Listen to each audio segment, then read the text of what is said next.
it goes and sticks in your colon. So, the waste material which should have easily flown out will not flow out of the system. It's a hotbed for illness. That means your respiratory action and your thought process and your sense of smell will get lowered over a period of time. It definitely renders to you dullness.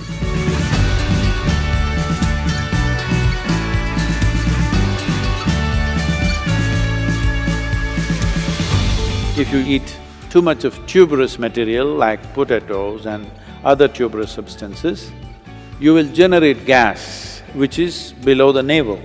Once you generate gas there, your prana between the navel and the pit of the throat will not function as it should, and the dynamism levels in your system will go down.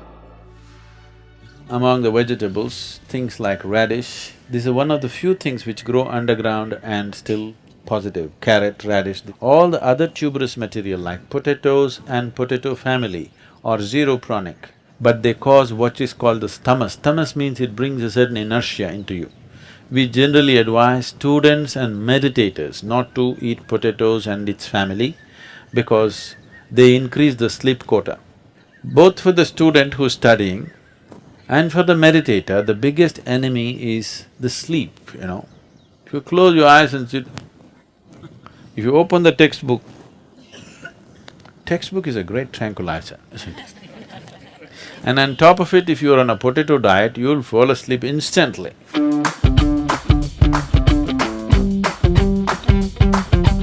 Dairy products have certain enzymes which are used today to manufacture certain textile adhesives. These adhesives are not water-soluble. So when you consume lot of dairy product, it goes and sticks in your colon. So the waste material which should have easily flown out will not flow out of the system. The general alertness in the body and in the mind will go down by consumption of dairy products. At least those who come from the south, they told you even in your school, if you eat the curd rice, you will fall asleep. Yes or no? If somebody is sleepy, it's a common thing in South India, "Thair sadam saapittu vandiya." Everybody knows it makes you dull, but the teacher also eats, that's a problem.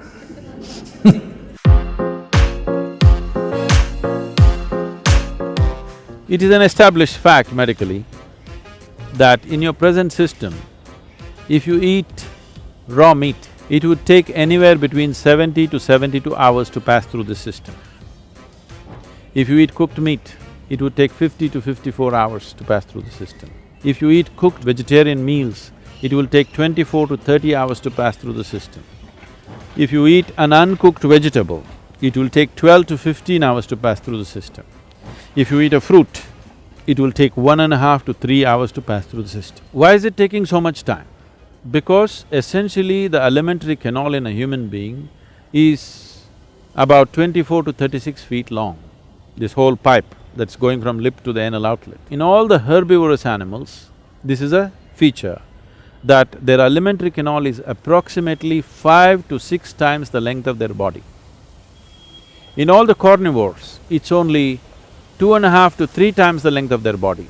Or in other words, all the meat-eating animals have a very short intestinal length.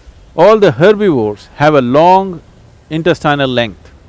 So, because vegetarian food passes through the system quickly, so the design factor of length has been designed like this. So when you eat meat and keep in the system for a long time, definitely it's a hotbed for illness. In many ways you will create it. Eating meat has become a part of our, in the culture in the world, because in many societies in the past, survival was the mode. When it's a question of survival, eat anything that is necessary to be eaten, that's a different thing. Once survival is taken care of, that's when you choose. Now you choose what kind of a body you want, what kind of function you want to perform, accordingly you eat. This is not about a taboo about eating meat. This is about eating more consciously. This is eating by choice. In the yogic tradition, if you cook anything, Maximum within 1.5 hours you must consume it.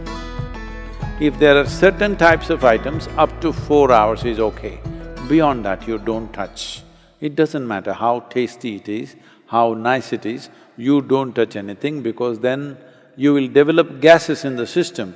Gas is not only in the stomach that you will feel obviously, but you will develop vayus in the system which will work against your pranavayu. That means your respiratory action and your thought process and your sense of smell will get lowered over a period of time. These three are very vital for you to be a vibrant human being.